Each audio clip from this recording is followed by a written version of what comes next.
So I'm gonna see if this works. I've been working on a new lecture and different ways to present different parasitology concepts. So I'm gonna try this out on you guys. Okay, so this is about the concept of combination deworming.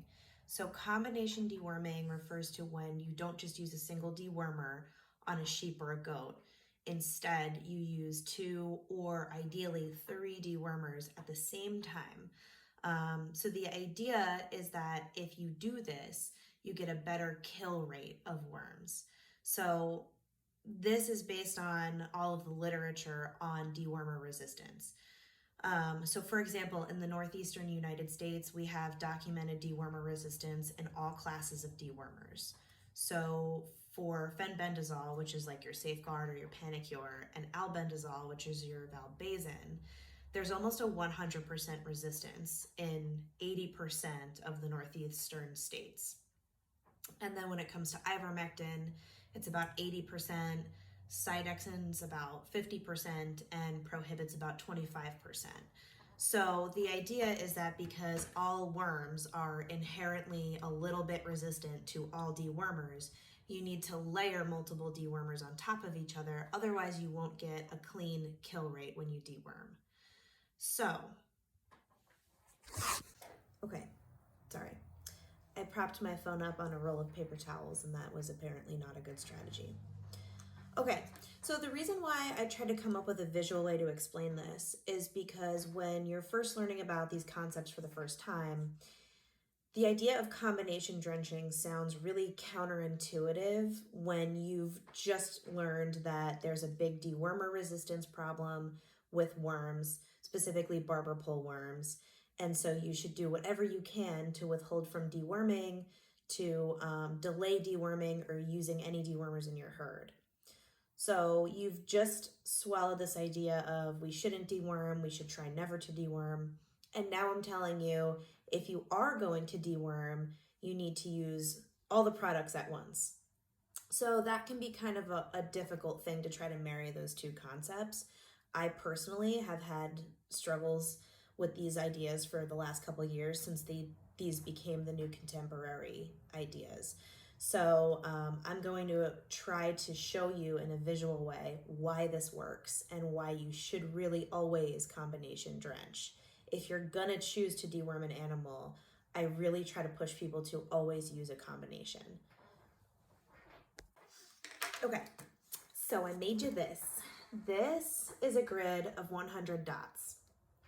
So we are going to pretend that every dot is an adult worm living inside a goat. To make the percentages and the math easy, there's 100 dots. So this adult goat is carrying 100 adult worms. And we have decided that we are going to use a single dewormer approach.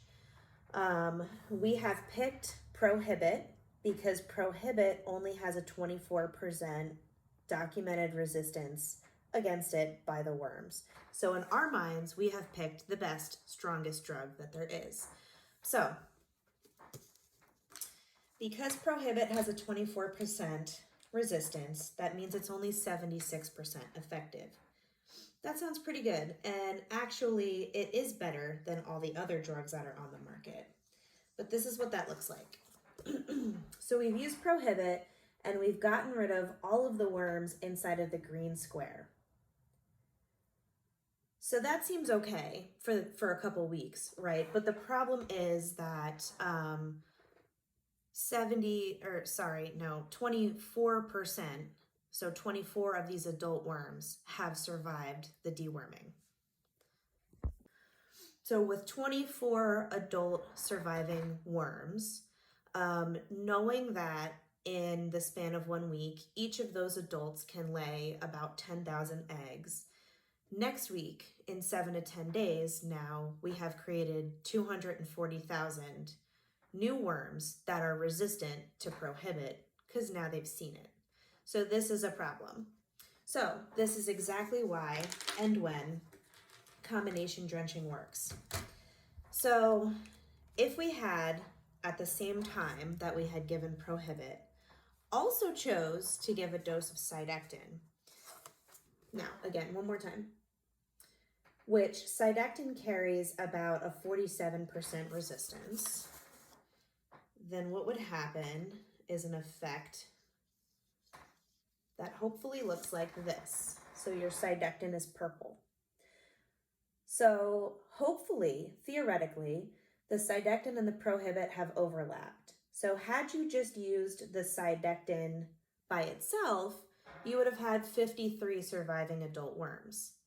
And prohibit by itself, you have 24 surviving adult worms. But the two of these together have a summative overlapping property, and we hope that that results in no survivors.